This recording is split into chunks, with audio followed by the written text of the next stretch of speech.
Hey there, wargamers. This is Justin from AMPServices, and today we're going to be doing a review of the X-Wing Miniatures U-Wing. So first of all, I'd like to talk about how cool the model looks. And you guys know me, know that I like to paint miniatures, but it's always nice to sit down and play some games where the models are pre-painted and the focus is on the gameplay and leisure.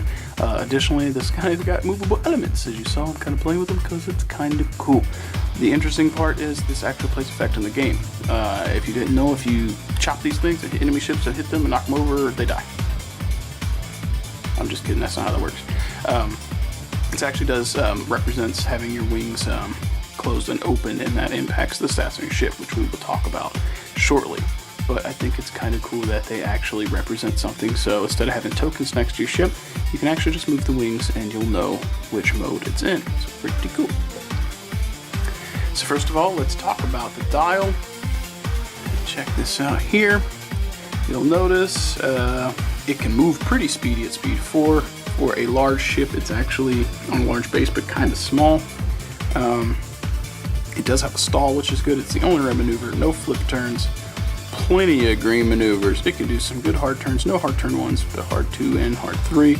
And with the 4-speed maneuver there, it can book it. So it's definitely going to be able to keep up with most things in your force, except for maybe A-Wings with their speed 5, I think they have, and boost. They may be able to outrun this thing. But this is definitely interesting, good dial, and it's definitely, if you have to stall on this thing, you'll definitely be able to shed that stress relatively easily and get where you want to go. Let's talk about the pilot cards now. First, at 23 points, we have the Blue Squadron Pathfinder with pilot skill 2, 3 attack, 1 evade, 4 N4, 4 hull and shields. So basically similar to an X-Wing, but lower evade. Excuse me, not an X-Wing, a B-Wing, and same evade. So a little bit more life, I think, than a B-Wing, but that, and maybe like a Y-Wing also has 1 evade, so similar stats, but definitely on par with a B-Wing. 2 cruise slots, torpedo slot, and a system upgrade. So it could give you some cool things to play with. Next in line at 1 point more, coming in at 24 points with 3 pilot skill, we have Hef Tabber. His pilot ability reads, after enemy ship executes a maneuver that causes it to overlap your ship, you may perform a free action. So, surprise, surprise, as with the quad jumper and the Upsilon shuttle, it looks like they are giving the rebels something that could potentially be a blocker. So you could have, I think it's ion projectors or anti-pursuit lasers. If you want to make this guy particularly annoying as a blocker, you have some cool options there. Coming in at 1 point more, so now we've got a 23, 24, and a 25 point version. This one comes in with pilot skill 4, which is 1 point higher than Tabber, and his name is Bodhi Rook, which, if you remember from Rogue One, that is the pilot who had to say hello to Borgullet and lost his mind. His pilot ability reads, when a friendly ship acquires a target lock, that ship can lock onto an enemy ship at range 1 to 3 of any friendly ship. This is fantastic. This is going to stack well with A-Wings as well, I think, because A-Wings are going to get up and try and arc dodge, and it's going to allow, or move just fast in general, it's going to allow you to get in range and effectively be a spotter, so that your other ships who may not want to get as close as quickly, B-Wings, Y-Wings, whatever, that may be using munitions, can get their target locks from relative safety. Very interesting. Finally, at this time 2 points more and 2 higher pilot skill, we have Cassian Andor coming in at 27 points. You should also remember him from the movie because he is one of the lead characters. His pilot ability reads, at the start of the activation phase, you may remove 1 stress token from 1 other friendly ship at range 1 to 2. Not terribly bad, being able to remove stress. He's definitely a support ship as well, which seems to be what this guy's going to be doing. I don't feel like the U-Wing is going to be driving in to blast stuff. I feel like it's going to hang out in the back and allow itself to support your fleet. The difference between this one and the other 3 pilots, however, is that this one does have an elite pilot talent slot. Let's check out some of the upgrade cards this bad boy comes with. So first up, we've got the U-Wing only title, dual card. When you reveal a 0 maneuver, as I call it the stall, you may rotate your ship 180 degrees. You'll notice on this dial, the ship has no flip turns. So if you're on the pivot wing landing, which is with the wings up front, when you perform a stall, you can do a 180 turn, which is pretty nifty and gives you some shenanigans. After you execute a maneuver, flip this card. Whoop.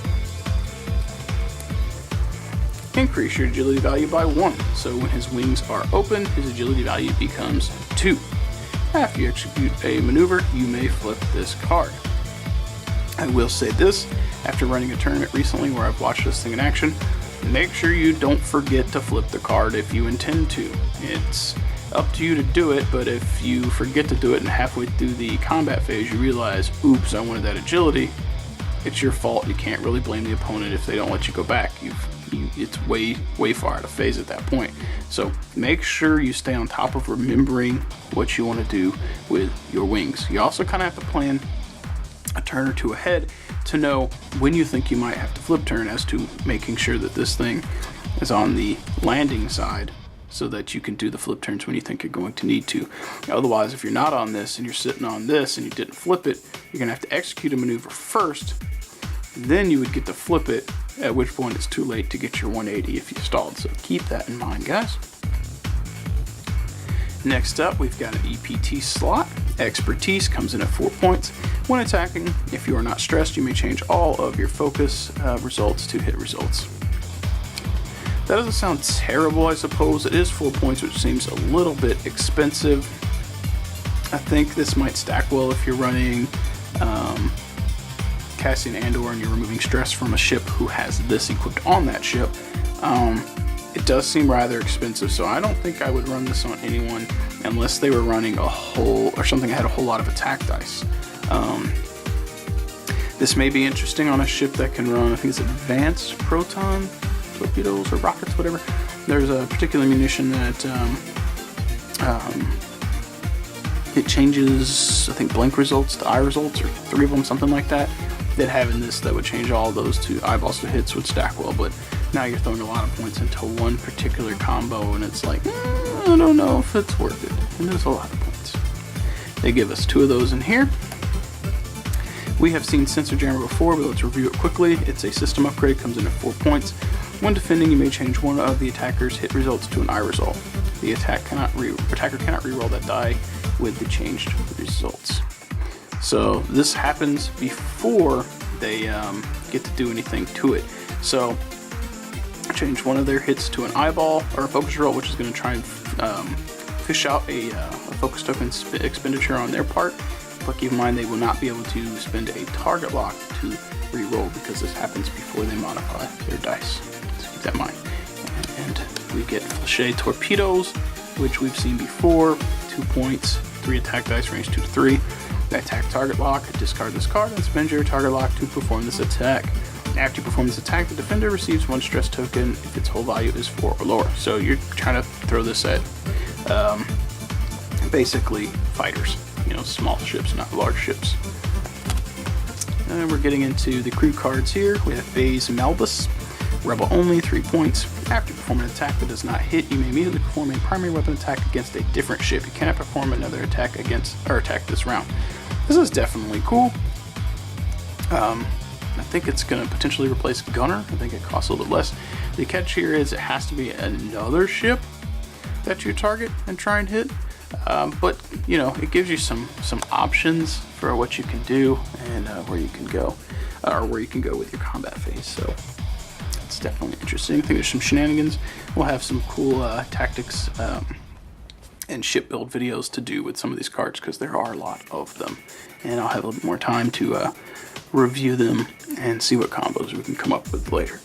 So next up for crew cards, we have Jyn Erso, which you should also remember from the movie. She comes in at 2 points, Rebel only.